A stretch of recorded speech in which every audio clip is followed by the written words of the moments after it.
ภัยพิบัติแห่งชาติของฟิลิปปินส์เปิดศูนย์อพยพ 86 แห่ง โดยสามารถรองรับผู้ประสบภัย 2,200 ครัวเรือน หรือประมาณ 7,300 คน ส่วนอีก 1,132 ครัวเรือน หรือประมาณ 3,700 คน ต้องพักอาศัยอยู่ด้านนอกของศูนย์อพยพเหล่านี้ รู้ปิด รู้ใช้ ร่วมใจประหยัดพลังงาน จบข่าว ธราวุฒิวิชัยดิษฐ์อ่าน รับฟังข่าวครั้งต่อไปเวลา 12 นาฬิกาครับ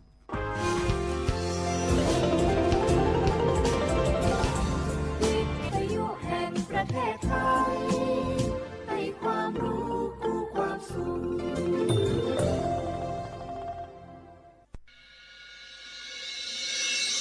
สถานีวิทยุกระจายเสียงแห่งประเทศไทยจังหวัดเชียงใหม่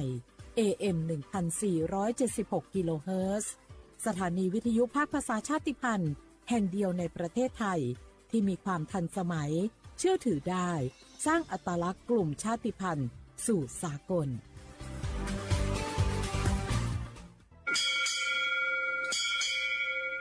โอโบดะจ้า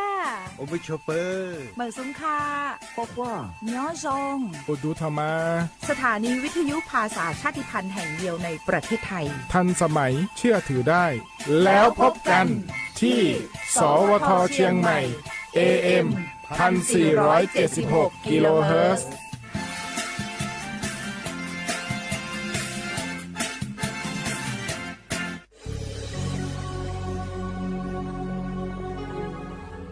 เกิดเป็นคนไทย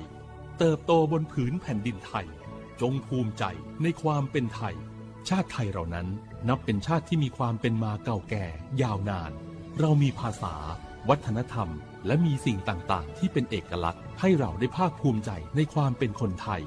เราควรเห็นคุณค่าและมีความรักชาติหวงแหนแผ่นดินอันเป็นมรดกของบรรพชน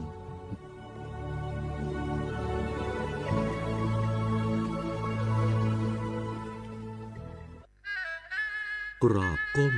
บังคมบาทปิยราชธิดาพระเสด็จสู่ฟ้าปวงประชาร่ำให้ครวญนาพระกรณียกิจในดวงจิตทวินหวนทุกเร้าเศร้าในสวงพระคือดวงใจไทย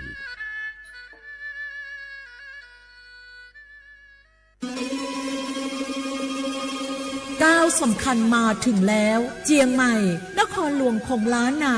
สู่การเป็นมรดกโลกต่างวัฒนธรรมขององค์การยูเนสโก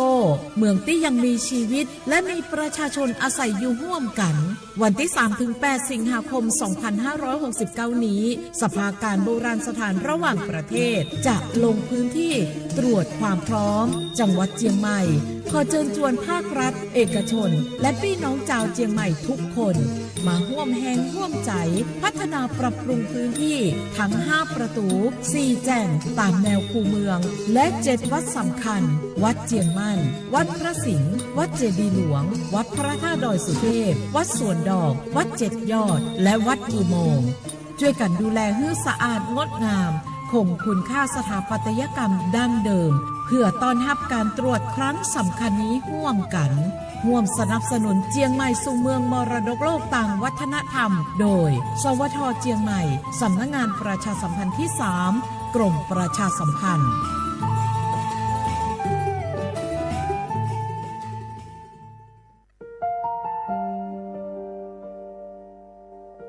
งาฮือละหุยาชอจือทอกาไทยมีกือเวจอมออเอโลอาสะและไกเปวิทัปปะตองาฮือนิมาลูจาวิโยงาฮือมีเวอเอโลแลมีจอมอเวอปาโลเกโลมุนอมาโคโลโกอิเปวิโยงาฮือเตกาเลเลกางาฮือมีจอมอเอโลทะหะเวอคโลยอทะคาทากะดอนอเชตุโยงาออโตแลละหุชอจือเวอตาละหุคอเป้าเสมานะคะโบเพวิโย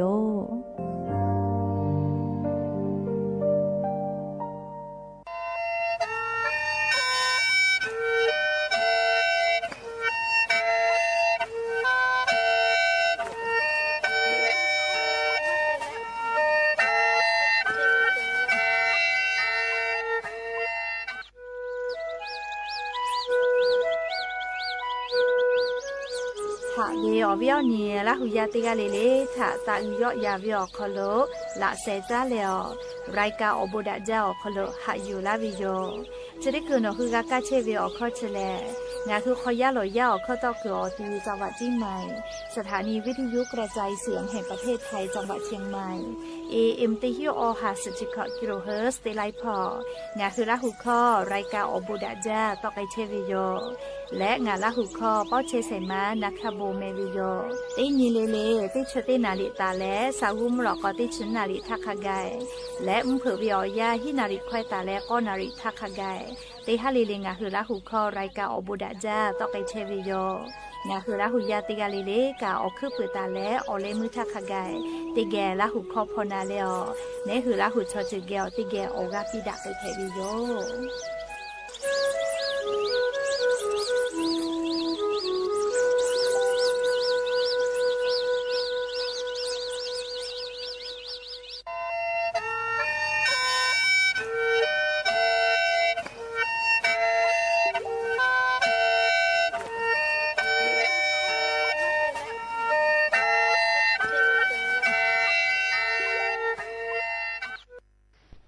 สปสชแล้วเจ้าอยากขอลาเวจีเยลูกเพเวทาวาสิปีเวเตขอเลยมีฮาปาเตเลอกูฮาปาคากาบัดทอกาตาเวเตมุทาวาสิปีเว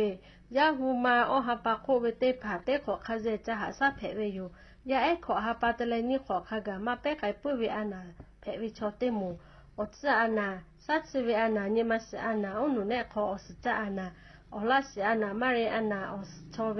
อานาอาสาขอจงาขอโคเวเตผาโอหนูเนลูเวชออาสุโจตุกามาลาเวชอทาลัสเมียเพเวชอเฮชไอเวอานาชอเตฮักกิโลโคตาเวชอเตพอปูเพเวโยขอจ้าแลนานิกุไซโดสปสชเตเซศูนย์สปสชเขตเตเจนใหม่นาบะสูงาเซงีฮิงาเซงางาอโคกาสุต่อพ่อเวนาบะเตขอสูและนิมาสอานาพ่อเวเตเซนิเซยาเอเตเลชมอเตเลโอโปโย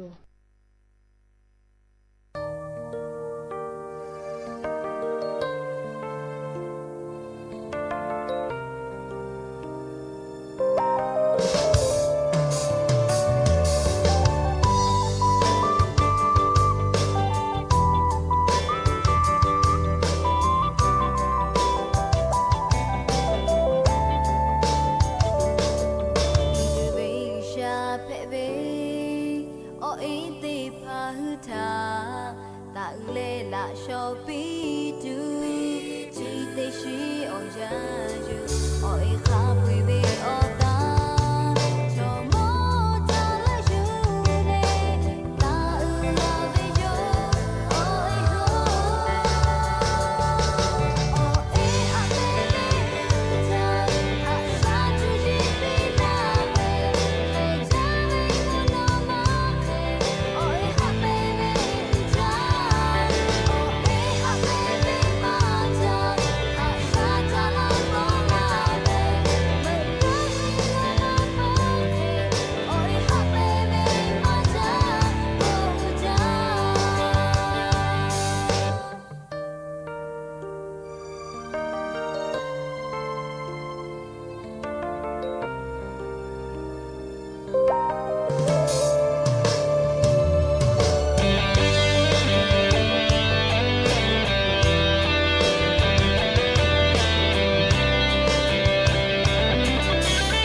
อเอเตกะเวียยาติเชกะฮูกะวิเจ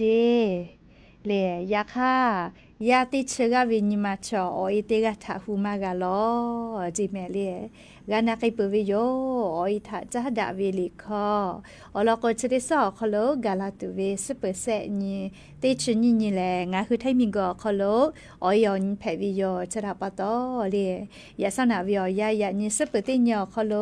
อลอเปออีทะจะดาเวลิคอเอนีปุยูเวลาแลเลยงาคือราหุยาเตกาเลเลทะปีลาวิโยเตกาเลเลกา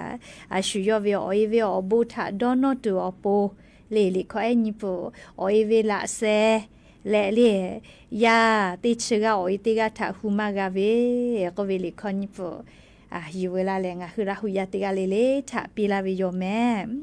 ဟာဝေယောညီလာဟူယခဖောချဖောလိုချက်တာဝေခခိဖက်ချေလေနာတေကလေးလေးကကြမ်းမဲတော်မဲဇမဲကမဲဟာလေဒေါ်ဆာချေောလာချေချေလေငါဟူထိုင်မီကခလိုကมุยขอยาแผวิโยปุลาตาเวติสอคโลไขไกเลไลพอกะมุยลาจาจิเมลีมุยลาจาเลเฮปุขอวิกาลูลูลากุลูฮาลูแผอีกะทูเวแต่ก็แลเล่ไล่พอลูวิสิวิอจะได้ผักคบีกับผู้กับเพเชวิถังคือซาตากากากามอกเชวิโยเจ้าอยากจะได้คือวิอคอโลแลลี่งคือเตกาเลลิกาซาตาพอหาอยู่วิอคอโลกากูเฮกากูฟาเชวิโยแม่กะเคโกทอกางคือราหุยาเลลูวิสิวินาวิกอวิอจะได้ผักคปุยกะปุกไอปิแม่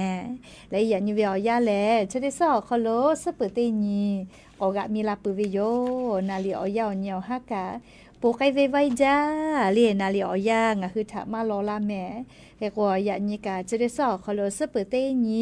ฮีฮาปาอกูฮาปาคอโลอย่างนี้แหละติชนีอย่างนี้เลียลอนแพวิโยเลียอย่างนี้แหละลอนแพวิโยและจะขอนี้ฮีนิชุขอไม่กันนี่ฮิงาฮาขอชกขอขออิมขอแผวิโยฮาวิอวิอเนี่ยละหุยาติเผาติญิเลเลมุลกอวิอยาติชตินาลิตาเลสากุมุลกอติชนาลิทักขกายงาหุละหุคอไรเก่าบุดะเจ้าขอโลตอเชวิโยแม่จะได้คืองาหุอวิอเนี่ยละหุยากากะกิเชวิโอข้อตอเกิดเชแลสถานีวิทยุกระจายเสียงแห่งประเทศไทยจังหวัดเชียงใหม่สำนักงานประชาสัมพันธ์ที่3กรมประชาสัมพันธ์เพวิโยแม่งาคือละหุเข้ารายเก่าบุดะเจ้าคอโลวิทยุเรดิโอพอ AM ติฮิโอหาสิขกิโลเฮิรตซ์เตไลพอตอกไอเชวิโยเปื้อและ Facebook พอสวทเชียงใหม่ AM 1476พอไลฟ์สดติดต่อไอเชียวก็เปื้อและกาลี TikTok เป้านักคาบูช็อปอคอโลกะไลฟ์สดติดต่อไอเชวิโยงาคือละหุยาลุลาแลกากากาโมวิโลโกขาพอซัพพอจกะอุพอพอนาแลเลโนคือกากากาโมวิคาชูชอบปะถักกาลีแปปีแผวิโยปีวิแลกาวิอาเกอบุอุวิเจสาปีมากสากามาวิเจ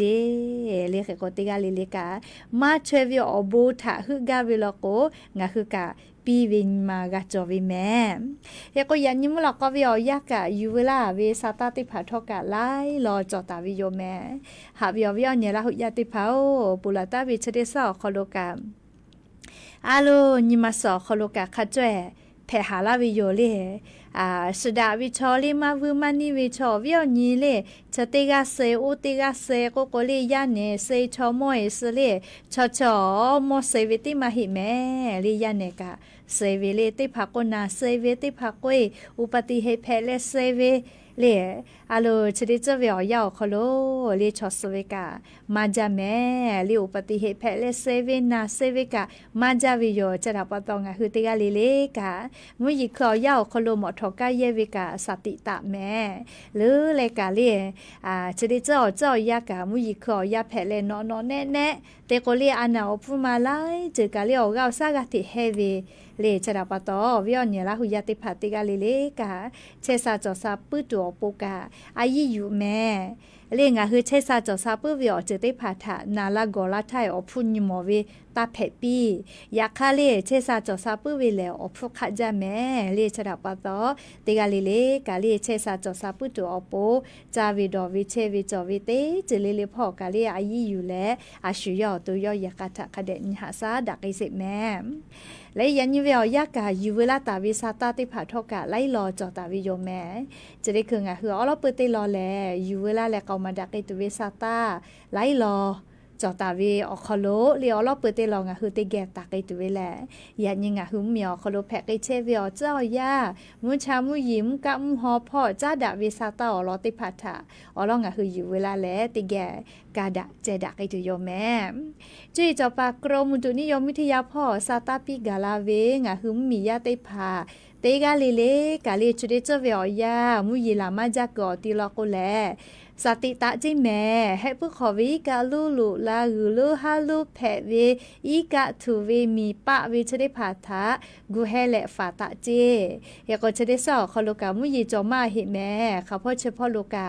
หรือรายการเลี้ยงคือแท่งเหมียวนาติต่อพ่อภาคอีสานพ่อกามุยีจอมาเห็นแม่ยันตาและเลี่ยติชื่อตินขะไกเจเลี่ยมุยีจอมาเห็นเวเลี่ยยันตาเลติชติญคาไกเจแม่เลี้ยงคือแท่งเหมียวนาติต่อพ่อโลมูหอมุยีติดีมือลุลาตาวิเจแต่อะไรเราเหมียวนาติต่อพ่อก็มือไกตุโยเจแม่อยากว่างคือแท่งมีอนาติต่อพ่อยันซอปอวิอยามุยีจอมาเฮลอเลี่ยติชญิตาเลติชติญคอโลก็เปื่อเลี่ยติชญิตาเลติชงานีงาคือแท่งมีคอโลมุยีอาจจะก็ยอกไกตุโยเจอยากคากาเลี่ยแท่งเหมียวนาติต่อพ่อติกาติตีและลิภาอีสานพ่อกาติกาติตีก็เจอมุนีต่อพ่อกาติกาติตีเราก็กามุยีลามาจาดูสิเจแม่เลจะรับปะตองคือติกาเลกะสาตาคาเดพอหายุแม่และติยาลิมุฮอมุยีลุพายุไต้ฝุ่นดอฟฟินก็เวชกาจะได้คือแลมุฮอมุยีลุจะได้ดีเลมนโทเจ้าเจียงก็เวให้ปั๊มเหมียวคอลุรู้อยู่เจียมีฮักกะรู้เราจิแม่เลขก็ให้ปั๊มมีพ่อกามุฮอมุยีลุพายุไต้ฝุ่นก็เวชเฮจาวิมุฮอมุยีลุแผวิทัปะตอให้ปั๊มมีพ่อกากูให้และหาอยู่กะตัวโปเลขี้กอติติพาลอกกะมุมียากะสพอปืจิแม่เลให้ปั๊มมีชอมุมีเวชอมาวิมุมีแผวิเลงคือมิงก็โคโลชอมาจาวินะบะนี่เต็มมีแผวิแม่เลให้ปั๊มมีแลมิงก็กะจ้ามุมียากะมาจ้าเลให้ก็มิงก็โคโลมุมียาประชากรมาจาวินะบะติชอกะลานะมีอินเดียมีเจอยากให้จะได้คือให้ปั๊มมีนะบะหยอโคโลเชตาเฮวิโยเลขก็งะคือติกาเลกะสาตาคาเดพอหายุโกลากาวินะเลขก็ยะนี้งะคือไทมีกอคอโลเลจอเป้าโลญานิสาเลมุยคันนี่เปอร์เซจอตาเวเลนะงะคือไทเหมียวนาติตอพ่อยานิกามุยติฮาวิยา10%เคจอตาเฮวิจิแม่มุยีจอมาวิอตีเลียสุด10%คอโลเชวิอตีติพาแลจังหวัดแม่ฮอซอจีใหม่จีให้ลำปาพะเยาน่านอุตรดิตถ์ตากพิษณุโลกและจังหวัดเพชรบูรณ์ติตอพ่อเจเลติฮาวิยา10%คอโลเชตาเวเปิดตาเลภาคอีสานพ่อกะ10%จิแม่กุฏิพ่อเลกุฏิพ่อยันสาเลกุฏิพ่อขอ10%เจไทมิงกอก็จะติต่อ10%มุนีต่อพ่อ10%ไทมิงกอเขาติต่อพ่อ10%เจเลค่ะพ่อเจพ่อโลกามุยีจอมาเฮวิโยแม่เลชลาปะตอวิอเนี่ยละหุยาติกาเลกะเจ้ายาคัสแพตอลาเชเวเจติพัทะเลนี่คือกูให้กูฝากตัวโปนะเลติกาเลกาสาตาติภาคาเดพอหาอยู่แม่และลิงคือจังหวัดจิมายอคโลกาจะได้คือเวียย่าแลเลนัวแม่ไอพอเวมุยลาวิกะลุยะลาตาเวเวียให้พอเวมุยลาเลกะลุยะลาตาเวจีดาววิกะติภาลุยะลาตาเวเลจะได้ผักคาปุยกะลิออเลมือลอกนาปีกอจุดาลาตุโยแม่เลเวียให้พอเวนากูหือเวขับไปกาเลนากูหือตัวชปามาลุลาลอเลนัวแม่ไอเวเลอีกะติผานะขับไปเลนาปีกูขอตีลุยะลาตุโยเลแค่ก็จะได้คือจังหวัดจิมายอคโลกาลีกะพอนีเชเวเลกรมชลประทานกะซาตาปิลาเวนะเลกรมชลประทานจิมายอคโลอีกะเพตอกือขอกะขับไปจะได้คืออีกะกะติเพต่อเชวิเจเมเตหือจีดาวเวียเฮเลมุยลาวิกะนาปิหือข คอโลตี้หลุผู้หลุลาปืวิทัปตออีกะเพยะเชวิจิแม่มาเพยะเวลาโกอีกะมาจาลาโกเลนาปิกุอีกะบิสิตออิลาวิโยเลขกอจิไมวินาปิกุกะอีกะอัจตะตุโยเจยะคะกะบิสิลอวิเตแขมาเชเจเลอีกะนาปิกุจะติคือเลอจิอเจ้าแก้กูเจ้าวิทัปตอนะมาบิสิตอลาเจเลขกอจะได้พาทอกะเลียงะคือซาตาคาเดกะพอหะอยู่เวยอมเฮกงะคือเลีย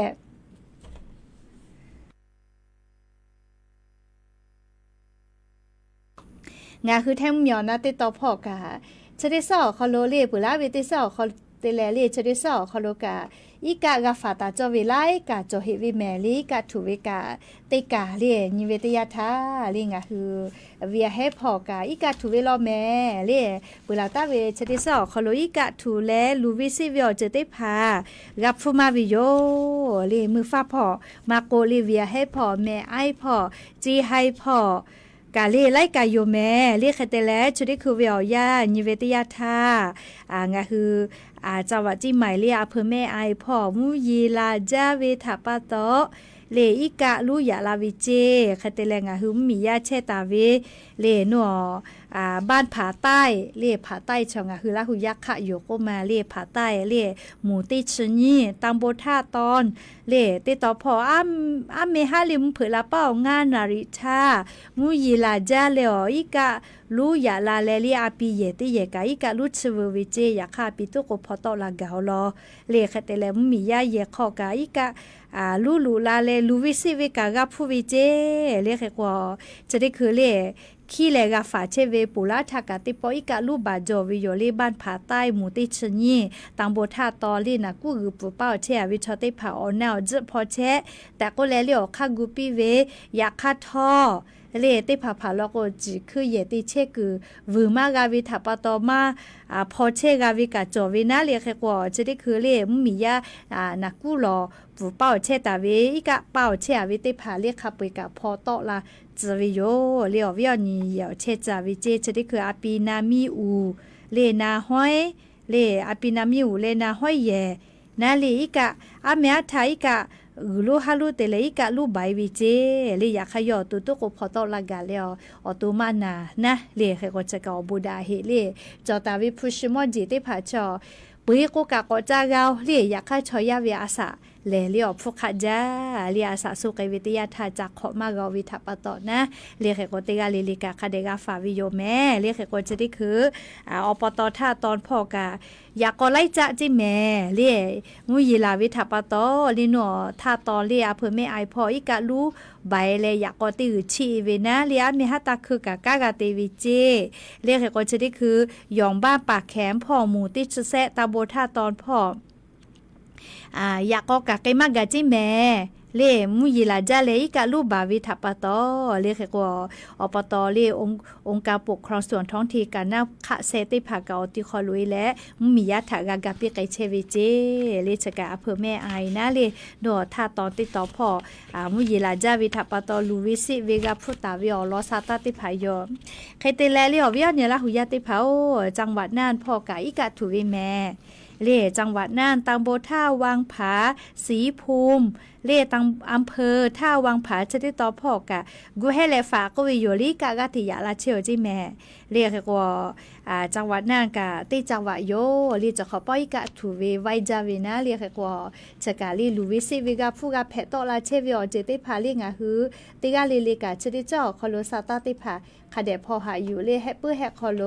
จาจากะใจวิกะโลเก้ากะลีจอกะเฮแม่กุลูฮาลุเตียละโกอีกะปุชเวลาเวเลลูวิซิวิอเจติพานี่คือชอยากเกี่ยวมากกะลาตุอโปนะซาตาพอหาอยู่เวอโคกะเลงะคือติกาลิลิกาอาชุยอตุทะคาเดหาซะแม่แต่ก็แลเลีอลอซาตาติพาอยู่เวลาแลจะเคชลากาลาวิโยแม่จ้าเลเลียติลอก่อนนาเกเสเลียววิอเนี่ยละหุยาติพางะคือไทมีกอคอโลกาเลียจะได้คือวิอยา งาฮือมีญาติผาบาทสวัสดิการแห่งรัฐก็เวชกาปาฮักขจ่อยจอเชหิวิโยยก่อจะได้คือเลไล่กาก็เวหมอทก้าปีเจ้าเวชติผาแม้เลสำนักงานขนส่งออกคอลไกแล้วข้อมูลกาจากกุยหิล่าอยู่ทอปือขอนอโกก็เวน่าเลไล่กานาลุลาเวเฮกอเลหมอทก้าปีนะกาลอกนิชขอคู่เวหมอทอสแกลอกติชงะขอคู่เวติผาลอกแลเลนอฮือปุลาตาทาหมอทก้าจอแลบาทสวัสดิการแห่งรัฐมาผ่าเวโกเวชติผาแลนอฮือยื่นทบทวน10ปือขอนอสำนักงานขนส่งไกตุมาหลูเจอลอโก9ปีนี่ชขอคู่เวและหมอทอสแกติชงะขอคู่เวติผาลอโกบาทสวัสดิการแห่งรัฐดอกคโลมาปีเวติเข้าคโลอยู่ต่อตุโยเจนากาวล่ามาปีเวติเข้าคโลอยู่ต่อตุโยเจเรียกก็ปีเวนะเรียกก็งาคือหมอทอ9ปีจอเวก้าลอกนี่ชขอคู่เวหมอทอลอกติชงะขอคู่เวเรียหมอทอก้าจอตาวิชได้พาน่าลีนอคือแล้วยูอุทอปุลอกสำนักงานขนส่งออกคอลูข้อมูลมาจากกุยตุโลเจเล่มาเกตุโลเจแม่เล่เฮกอชออาจุยารัฐบาลยูหือฉันนี่แลยื่นทบทวนสิทธิ์แล้วนอเวหมอทอนี่ติชงะขอคู่เกวเวปีเจ้าเวนาเลกาลอกกันจะขอคู่เกวเวลโกเตปฏิบัติสวัสดิการแห่งรัฐเปิลาธรรมากาวิอคโลกอจ้านีฉานีแต่นีแลปีลักไกตุโยเจยาค่ะหนูหมอทอกานี่หมอทอลอกติชงะขอห่อเวกาลอกนจะขอห่อเวติหมู่ลอกนะนอมอนอวิอเมเตียลอกแลเลี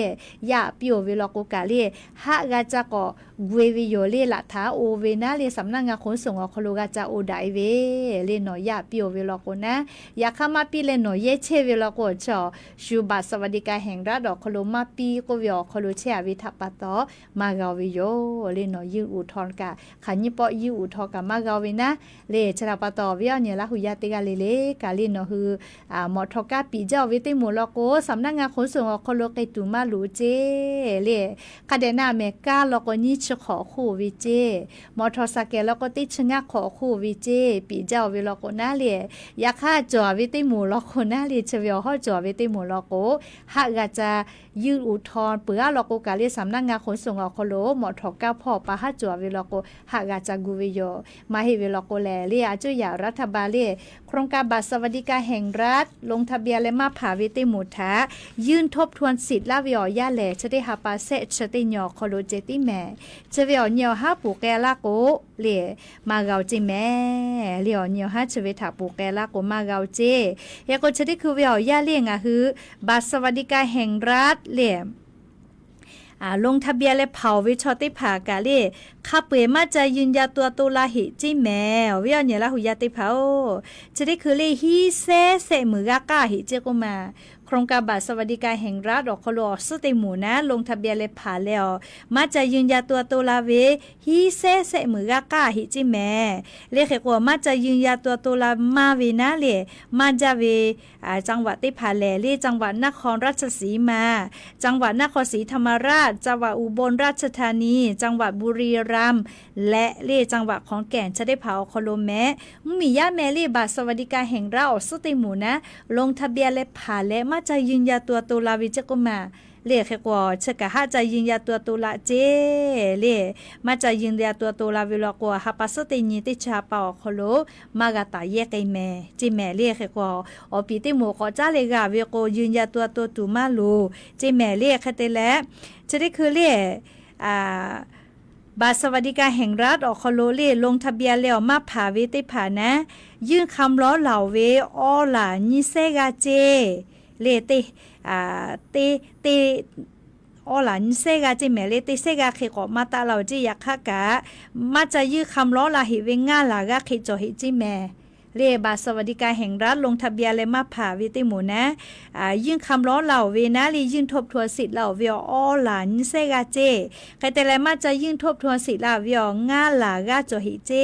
เฮกว่าจุยารัฐบาลเหนียวฮะแต่ละวิเลเลเสร็จสติญิฮิฮาปาคโลเจติแม่เลงะคือละหุยาติภาเนาะคือแล้วมาจะยื่นทบทวนสิทธิ์เวลาก็ฮะจะยื่นทบทวนเลกะกือกะจอเลนะอยากเข้ามากะกือมากะจอเวียคโลเช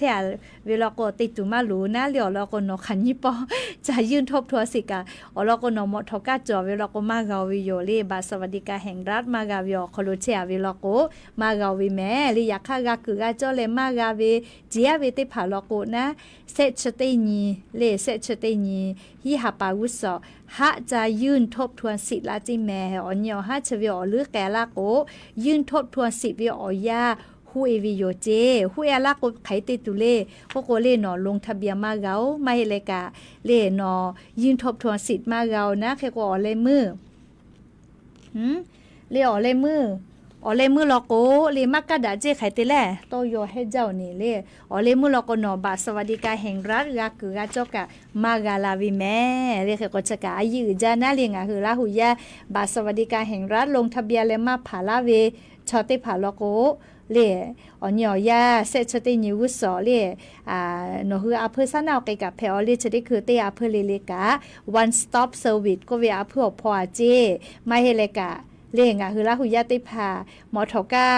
อ๋อลือจ่อแลมาฮิเวเลหมอทกามาจ่อๆเตเลจ่อลาเวชติผาลอกสำนักงานขนส่งอคโลข้อมูลติผากาจาปาวิเจเลชกะอยู่เวลาเลงะคือลาหุยาติผากาคือกาจ่อเวอคโลมากาจิยาตุมากาชูตุอโปติปอกอนอลาเชเวติจือแพวิโยแม่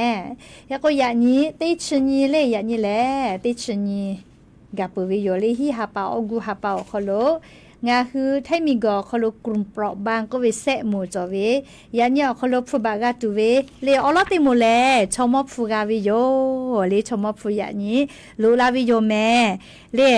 ชมอลอกวาสะขอเชขอโกขอฮาบะสุเชขอโกสฮาบะฮิเชขอโกฮิฮาบะก็จะขอขัวก็ตีฮิบะโยเลจอชมอฟูกาเวเลยันยอลอติโมเลชมอฟูกาวิโยนี่โมติโมเลโคพิกาหน้าเลติผาเท่ากับอย่างนี้ผู้โคพิกาติผาลุลาวิโยเลอาสาติชีขอห่อวิโลโกติฮิบะกาวิโลแมเลอาสาติชีขอขัวโกฮิฮาบะกาวิโยเลคเตเลเซมูเตมูโลโกเลยาถาลีกากาฮูลาวิขอฮาบะเวเลยาติกาวิขอฮาบะวิกาวิโยเลคโกเซมูจอวิโยเลยานิพูลุลาตุวิอลอติมูชมอพูเลชมอพูแม่นี่หมูเตหมูโคพิการเลเทศบาลอบตสำนักงานเขตเลแซ่หมูเตหมูเลงยาวิพูนะอบตเทศบาลสำนักงานเขตไม่กับแอปเงินเด็กก็วิชอคอโลเชนยังไกแพวิเจเลชกาอย่างนี้เลติชญอคอโลกากาฮาเลปีตุเวเลเสหมูนะเลงาคือไทยมีกอคอโลเสหมูเลกลุ่มเปราะบางก็เวนะเลกากับอาจุยารัฐบาลผู้ปีไกตุเวเสหมูจอวิโยแต่ก็แล้ววิญญาณละหุยาติพัทธะโทมาลาวิโยแม่ฮาวิญญาณละหุยาติภาเลียอันทาฮาปัสกรณีที่ฮาปาแลงาคือไทยมีกอคอโลวันชนเผ่าพื้นเมืองก็วิโยเลงาคือไทยมีกอคอโลเชตาวิชอจือออนี้แต่ก็แล้วอาจุยารัฐบาลออนี้ได้ผ่ายืลาตาวิโยจลาปะตอเลียอันทาวิโอยาแลเลงาคือไทยมีกอคอโลอาลาเคขอชื่อชอจือหมู่ให้จอเวลอเล่งาคือไทยมีกอคอโลเชกาไลชอจือจอมาจาเวเล่เหมียวคอโลเลเคกว่าเตชอจือเลเลกาอาชุยอชอจือคอโลเวชอลิวาลีชอจือเวตอคอชอจือเวอาปูเวกาชอจือเวอาสาติคาติจาติดอเวจอเวโยเลเตชอจือเลเลกายกงาคือไทยมีกอคอโลกาอาจุยารัฐบาลกาชอจืออนี้แต่ก็แลคาเดฟือแปเลยืลาตาวิทัปะตองาคือไทยมีกอคอโลเชตาเวเตชอจือเลเลกาชอจือกาเพวิอคอโลลินคัสเลอาชุยอชอจือทักคาเดหะเลชอจือเวตอคอมากาเมตูเลชอจือเวอาปูเวกามากาเมตูเลชอจือเวชอลิวาลีมากาเมไกตัวโปนะงะคือคาติชอจือแพะก็ทอกาลีลาหูชอจือแล้วก็ลาหูเวอชอจือคอโลเวชอจือตอคอชอลิวาลีติภาคาเดหาซะเลเคก็จะกาอยู่เวลาแลเลอเวียเนี่ยลาหูยาติภาทะอลอซาตาติภากาลาวิโยแม่อยากก็จะได้คือเลยให้เพื่อขอวีคือลูฮาลูอีกะลูอย่าลาวิจิแม่ปุลาพ่อวิเป่าเป้าพ่อเลยจะได้คือซาตาพ่อหาอยู่แล้ว เพราะจิแม่มอติผาฮักกูจะแต่จิแม่ลีวิปปอติต่อพ่อซาตากาลาโลแม่เลียวจะเจวิซาตาเลียยากงาคือราหุยากาจะได้จื้อซาตากาคาเดพ่อหาอยู่แม่เลียคเตแล้วงาคือไทมีกอคโลกาเลียชอจิทาอุปือแลหาซาลาวิอเลียวค่ากฎหมายพรบชาติพันธุ์กวิชกะชื่อนี่ชื่อสือนี่ฮิฮาปาอคโลเลงาคือเตชอเจเลเลกาสภาคุ้มครองพรบชาติพันธุ์ชอคโลอเมจอกาตัวโปกาขึ้นทะเบียวิเจอเมกาคือเวนาเลงาคือลาหูชอเจลก็ลาหูนาเลสภาพรบชาติพันธุ์อคโลงาคือชอเจอเต้ากะเตคาโลเชเลออกาจาดาลาตัวโปเลกาขึ้นทะเบียวิโยเลแคโกเตชอเจเวเตกาเจติลือเลอตาเตเลกาขึ้นทะเบียเจวิโยเฮก็ขึ้นทะเบียวิโยยาคโลเยเวเลเลเตยาเลชอเจเวลาซาวาอลอนี่ยาเตยาชอเจเวตอคอเลชอเจเวตอคอชอลิวาลีชริผานะเยวิโยเลเปือลอโกเสยาเตยาลอกงาคือลาหูคะขันยิคะจอเวเลงาคือลาหูยาไทมิกอคโลเชเวขันยิกาจอเวชอจาลาสีเลกาก็สุปิวิโยหมายเลขบัตรประชาชนเลอเมติกาก็วิมาหิแมเลชอเลเตคะวิโอคโลเลข้าหูหล่อหูเตผาโทลาติโยนะเลเตคาวิอคโลนะต่อปาเตโกเตคาวิอคโลเซชูจอเวเลเซชูวิอคโลขายาเชตาเวคาเปขันยิกาฮอกคะขันยิกายามีขันยิกาเลบัตรประชาชนจอเวขันยิกาบัมาจอเวขันยิกาจาราสีจะได้ผาววิโยเลเตกาชอตุชอติกาติกาอเมววิมาฮิอริยาคาจาลาขันยิกาจอวิโกวิเจโกวิแม่เรียกว่าจะได้คืองาคือลาหุยาอมูลโกกากาติโกเชวิโยโกมาปือเฮเลเพื่อสังกัปเพพ่อกามากาลาฮิวิโยเลอย่าปือหาโดยสเก็ตพ่อตะลาจุเตียวิแม่เลโดยสเก็ตพ่อโกลาจุเตียเรียกว่าโดยสเก็ตพ่อลโกสละเลสีใจแสงเลยกกะสอทอกะเตียเวตังโบป่าป้องเลียวตังโบแม่ปกพ่อโยโกลาปูรอเลยอยากขนัวตังโบเชิงดอยเอานาพ่อมากกะฮิวิลิสังกะเพพ่อกะมากะฮินะเฮก็อย่าปึหาโดยสเก็ตพ่อตะลาติโยแม่เลเฮก็เวียวเนี่ยละหุยาเตคะเลลิกะนะเลเขาหูหลอหูเตผากะอายีเจเตปิแม่เลอลอกว่าคือไทมิกอคโลงคือลาหุยาขันยิคะจอเวเลลาหุยาชอเจขันยิกาจอเวจาลาติผาก็เลสำรวจวิจิแมลิจอพรบชาติภาคโลขึ้นทะเบียนตัวอโปกาก็ปีวิแม่เรียกกงคือลาหุยาติผาทอกาอาชุโยลาหุชอเจเลียจุยารัฐบาเกอเมคาเดจอกาตัวโปเลติกาลิลิกาชอเจแพวิอโคโลนิคัสเลคาเดกากาดาวิโยแม่เฮก็เลยานิกาซาตากาเป้าเมาลอลิติเคเจเลลิควติปุนาซาเลลิคอกันนาเกยเรียกก็จะได้คืองาคือยานิเรียยานิเวียวยาโคโลกาเลียนรัฐมนตรีกระทรวงวัฒนธรรมพ่อเรียสบิดากาลาเลองาคือไทมิกอโคโลชอจือเวียญอโคโลยกกะตอคอติผากาลาเลองาคือชอจือโคโลนาลีขึ้นทะเบียนตัวโปนี่จะสนี่ฮิฮาปาคาเกพอเวลอแม่เลขกว่าเวียญละหุยาติผาเลกากาดาเฮนาลีเสทางก็ไกเปเวคัสเฮกว่าลีคอติปุนาเฮออยอนี้เลออยอนี้ชอชดิสอคอโล10%ทาจอเวอยากข้างคือลาหุยาบุยาติผาลกว่านี่ซึ่งทาเลออยอนี้บุยคอเตไกปุวิโยเลอลกงาคือลาหุยาชอมือจ้าเวทปาตอเลซึ่งทาเมกมาตาเวนะยากงาลิควติฟุพอลากาเวลีนะซาจาเลหุยสะพ่อเวโนเมไอพ่อวิโยเลหุยสาวเวอวิยาเนี่ยลาหุยากาเวลิคอเลออยทาจาดาเวลิคอโยเลนะซาจาจึกดาจาเมเลงาเจติรากาโกกันยิคามาสเลเล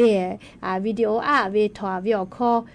เวเฟซบุ๊กขอเกลือเวกาขอคาเดรอเลียวเนาะเฮือพอลาวิแม่เลติแกนานิแม่ลีนะซาจาแม่เลสกุดาจาแม่เลงาเจติรากาโกกันยิคามาสเลเมอนิขอกาลายานินาเมโอเอกุเมอนิขอกาลาปุโอเอเลฮาเปบิอุจามาจายากุทาฮาเบทายุเลเตจูมาจอสุเลเมวิภากายาทาฮาบีโอเอ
Oh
哦，这个嘞，切啥做啥了，就是还是做比这么。这个那嘞，大家了快个大家这个嘞，这个ที่ก็จะ个嘞来呀，这个嘞阿罗งาคือละหุยาชื่อจะลอแม่เลยหุยสะพ่อวิอเนี่ยละหุยาเลยกาตาเวโอยอญอคโลอีทากาตาตาเวดิควายติปุเพวิยอมเฮก็ยานี่กานาลีออยาญาเนี่ยก็นาลีออยากางาคือถามารอเล่าลอเลยยันชอสัญญาอินเทอร์เน็ตกะคาเดมาดะเลยอยากคากางาคือละหุยาลูลาเลออกาปิลาเชเวมาจาแม่เลยติต่อเป้ากะติหากะพะFacebook เป้ากะก็หากะพะเชียรอเลยละคิติฮิติฮิกะตะลาอยู่เตียหัวนะเลยอยากคากะมากะลาเลยงาคือละหุยาไลกะไลติลอโกมุยลาจาเลยมีไฟฟ้าเซเวเจอินเทอร์เน็ตกะมากะมาเกากุลาเวเลยเฮก็มาเกลเลยคาทะคาโลกะมุยลาคาเวติมาจอเลยเฮก็มุยลาเปะโกมุนอมาน้อยแก่เตก็มุชะก็เลลาเวบ้ายเลยเฮก็ติยาเลกะเลยชุยอวิยออยาจอวิยอเลยดอหาวิยอยาติกะมาจอเลยฮาเลวิยอยาติกะมาจอเลยชอยามิงก็คโลอาสาติเชวิยอยาโคโลติจุเลยอาชุยอวิยออยาจอวิแม่ยันยิมุลก็วิยอยาลุลาเลอกะปิลาเชวิงะคือลาหุยาเตกะเลกะอบูจาแม่คือความติชนาลิวิยอยาลอโกเลยกรมประชาสัมพันธ์โคโลลาตาวิสาตาติภาจอวิโยนะเลยคือกงะคือลาหุยากรมประชาสัมพันธ์โคโลเวสาตาติภานักลิเพวิโยคือก็ยะนี้มุลก็วิอยาอยู่เวลาตาเวสาตาติภาแลจะใครไม่จะได้โยแม่เตกะเลกะเลจ้าแม่ดอแม่เชซาจอซาฮาเลดอซาปิอบูจา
กระทรวงวัฒน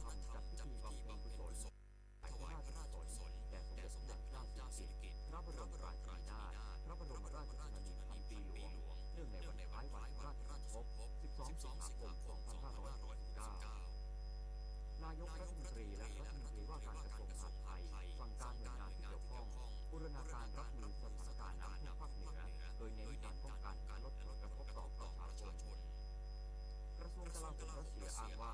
กองทัพรัสเซียสามารถยึดครองหมู่บ้าน2 แห่งในแคว้นโดเนสทางตะวันออกของยูเครนการแข่งขันตะกร้อชิงแชมป์โลกชิงถ้วยพระราชทานคิงส์คัพครั้งที่ 39 ทีมผู้ชายตะกร้อทีมชาติไทยชนะสิงคโปร์ 3-0 ทีมการันตีเข้ารอบรองชนะเลิศได้สำเร็จต่อไปเป็นรายละเอียดของข่าวนายกรัฐมนตรีและรัฐมนตรีว่าการกระทรวงมหาดไทยสั่งการหน่วยงานที่เกี่ยวข้องบูรณาการรับมือสถานการณ์น้ำท่วมภาคเหนือโดยเน้นการป้องกันและลดผลกระทบต่อประชาชนนายอนุทินชาญวีรกูลนายกรัฐมนตรีและรัฐมนตรีว่าการกระทรวงมหาดไทยเปิดเผยถึงการติดตามและเตรียมความพร้อมรับมือสถานการณ์อุทกภัยในพื้นที่ภาคเหนือว่ารัฐบาลได้เตรียมมาตรการป้องกันและช่วยเหลือประชาชนอย่างเต็มที่โดยสั่งการให้ผู้ว่าราชการจังหวัดสำนักงาน